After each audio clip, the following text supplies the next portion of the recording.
Bonjour à tous, alors aujourd'hui on va parler donc, des peurs et des angoisses en général, donc en 3 points comme d'habitude. Donc le premier point sur les peurs et les angoisses, deuxième point les solutions ou alors pourquoi ça arrive et comment... Enfin, je vais vous expliquer, voilà les solutions entre guillemets quoi. Et enfin la zénitude, et la zénitude à travers la stabilisation.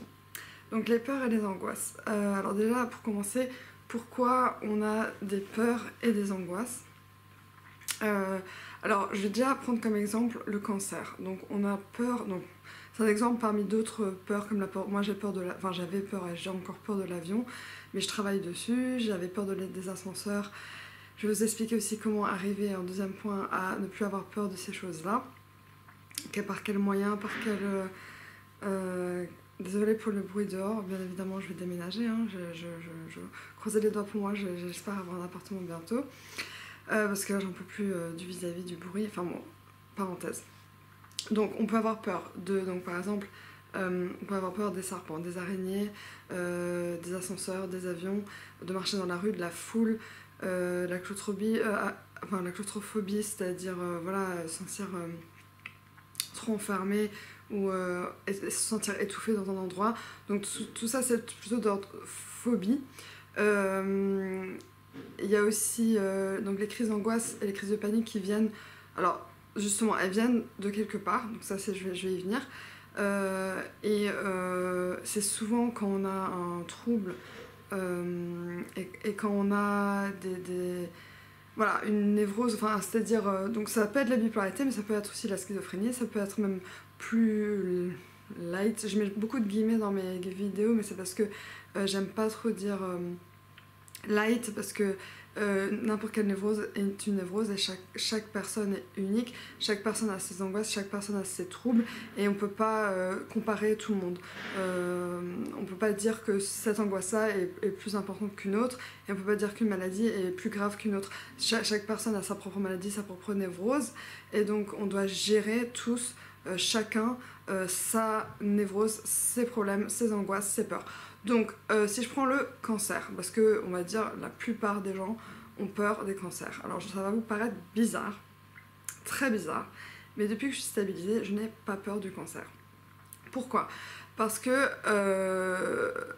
jusqu'ici, comme dans un film, je crois que c'est jusqu'ici tout va bien, mais c'est un peu ça, et c'est aussi parce que je pense... Alors, après, c'est un avis, hein, je sais pas si c'est vrai, mais plus on a peur du cancer, plus on se crée des stress dans la vie, c'est-à-dire on a des crises d'angoisse, des crises de panique, ou même juste du stress au niveau du cœur, le cœur bat vite. Donc par exemple, si on prend le cœur, alors je sais pas si ça existe le cancer du cœur, mais je pense que tous les cancers existent, ou alors le cancer du poumon.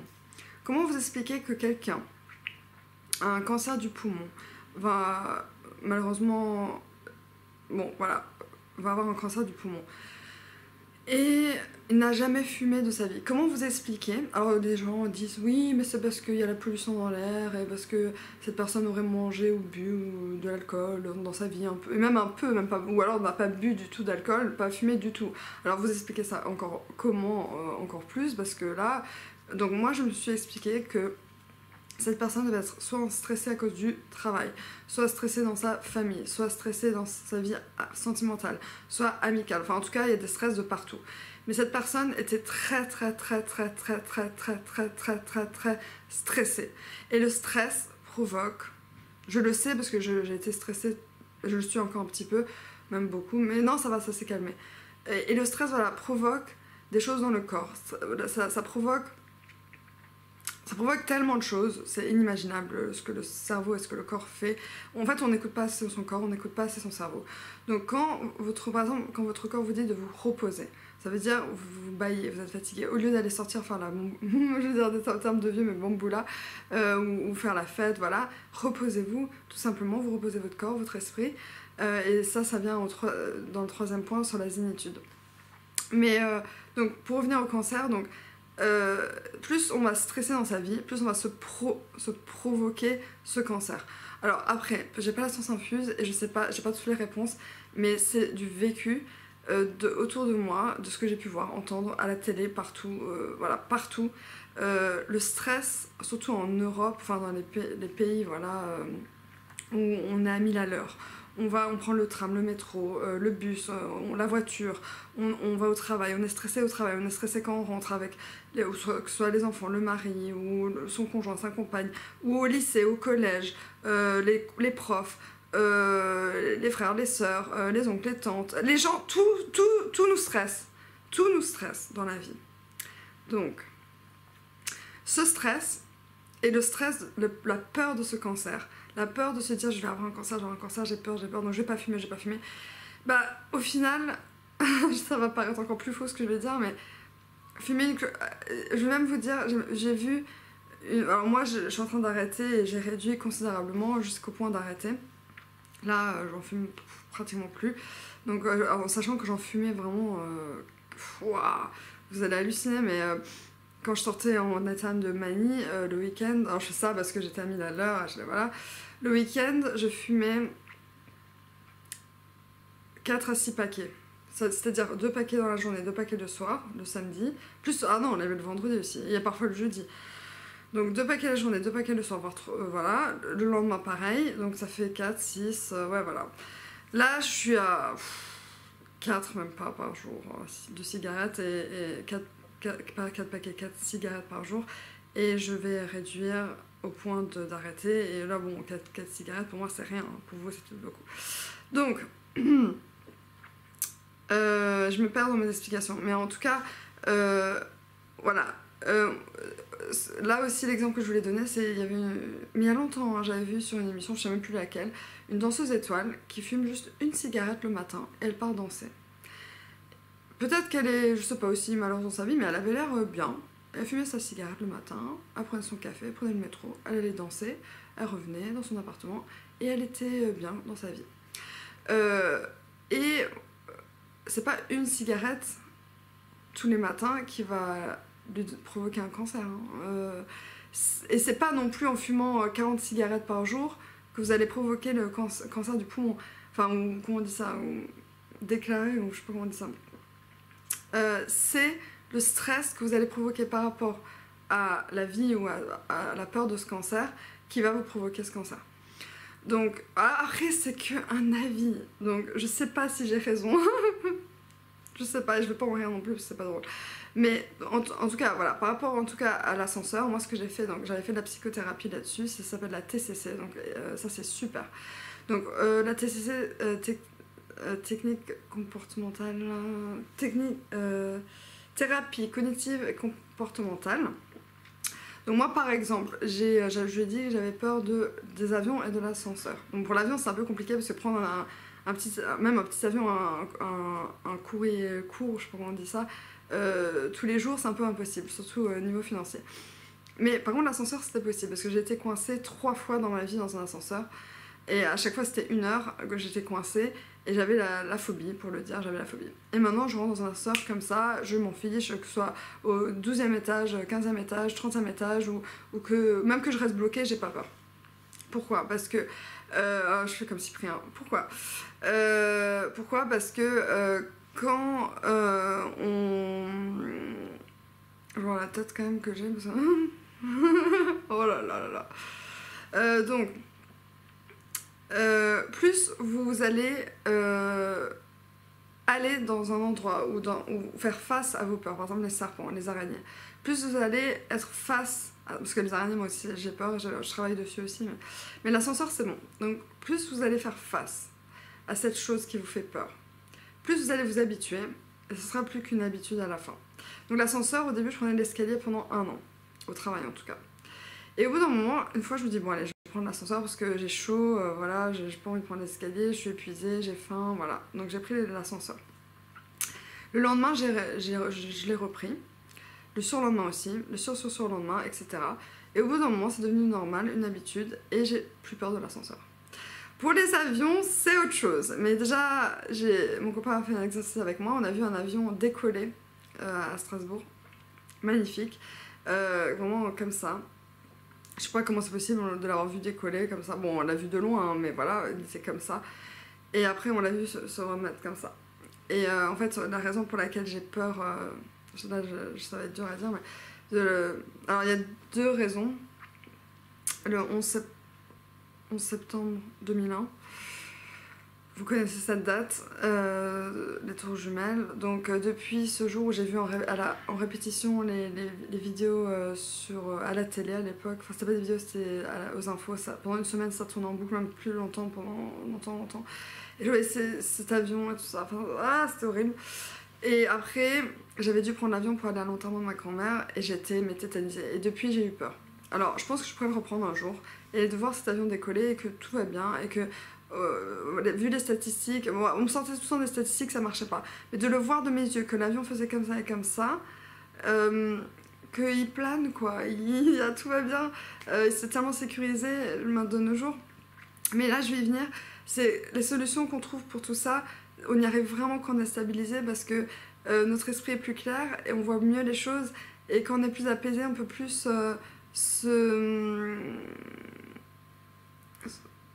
on peut plus faire du travail sur soi-même, même si on peut le faire non stabilisé, parce que je l'ai fait la TCC quand j'étais non stabilisée et ça a marché. Mais l'avion c'était plus compliqué. Donc là, je vais faire alors j'ai tellement de choses à vivre maintenant, à découvrir, que je vais prendre mon temps quand même. Donc les solutions. Alors les solutions,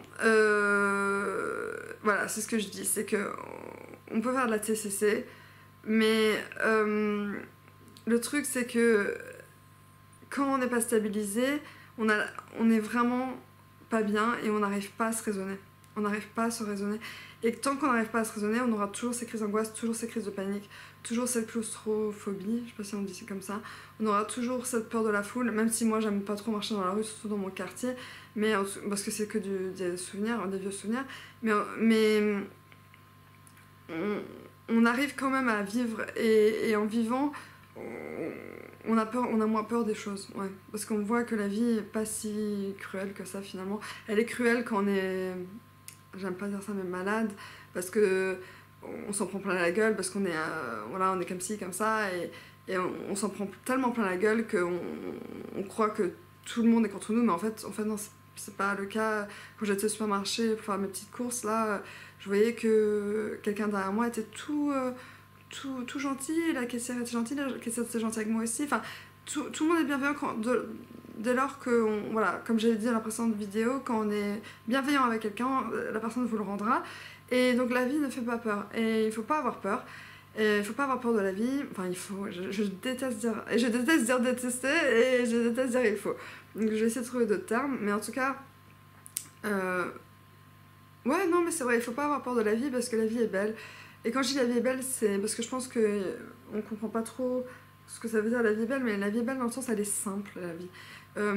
Sans stress, on se provoque pas des choses, on se provoque pas des cancers, on se provoque pas des phobies, des peurs, des angoisses. C'est ça que j'essaie, c'est la solution. Enfin, la solution, c'est de trouver le bon traitement pour être stabilisé, pour être zen dans sa tête. Et là où je veux venir, la zénitude en troisième point. Donc, j'ai acheté ça ce matin.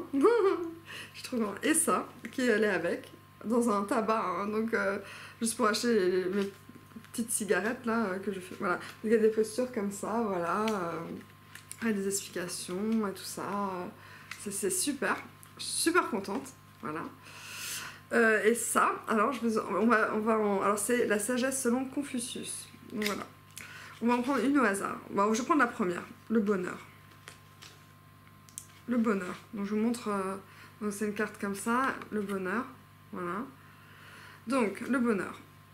Celui qui donne tous ses efforts pour pratiquer ses devoirs se rapproche de ce dévouement au bonheur des hommes que l'on appelle humanité. Si un prince se réjouit de la joie du peuple, alors le peuple se réjouira en retour pour le prince. Celui qui soumet les hommes par la vertu, par la joie dans les cœurs, qui se livre alors sans réserve. Bon, alors attendez, parce que j'ai du mal à lire quand même avec la lumière là qui me va dans les yeux. Alors, je lis juste le dernier. Celui qui soumet les hommes par la vertu, donc ça veut dire quand on est vraiment gentil, quoi, bienveillant, porte la joie, donc ça amène la joie dans les cœurs, qui se livre alors sans réserve. Et là, on peut être soi-même. Voilà. Non, bah, en tout cas, c'était juste pour vous montrer que donc, la philosophie, la stabiliser, etc., et la bienveillance, ça amène tout ça, ça amène pas le cancer, en tout cas, ça c'est sûr. Et si un jour, il arrive quelque chose, honnêtement, je sais pas ce qui m'arrivera, mais en tout cas, je vis je vis et je peux le dire, je suis heureuse. J'ai galéré pendant 30 ans, mais maintenant je vais pouvoir faire du yoga et c'est super, enfin je peux faire du yoga. J'étais incapable de me poser, en plus j'avais pris du poids, donc là j'ai repris mon... J'aime pas dire j'ai minci, je préfère dire j'ai repris mon corps initial à peu près. Donc je peux plus bouger, plus faire du yoga, etc. Donc tout ça, ça peut vous arriver si voilà, vous avez cette joie en vous, à l'intérieur, cet amour de la vie. Voilà, c'est un peu peace and love, mais voilà. Voilà, je crois que j'ai tout dit, voilà, sur les peurs et les angoisses et la zénitude. Voilà, voilà, donc je fais... En plus j'ai l'arbre de vie là sur moi. Oh, par contre ma tronche, je suis pas une blogueuse de mode ou beauté ou je sais pas quoi, mais c'est pas grave, je m'en fiche. Je vous fais de... Non, pas de gros bisous, je vous fais à bientôt, ouais, mais ça passe pas, ça. Faut que je trouve un nouveau au revoir. Genre, j'ai continué sur la main lancée parce que j'arrive plus à... C'était un automatisme.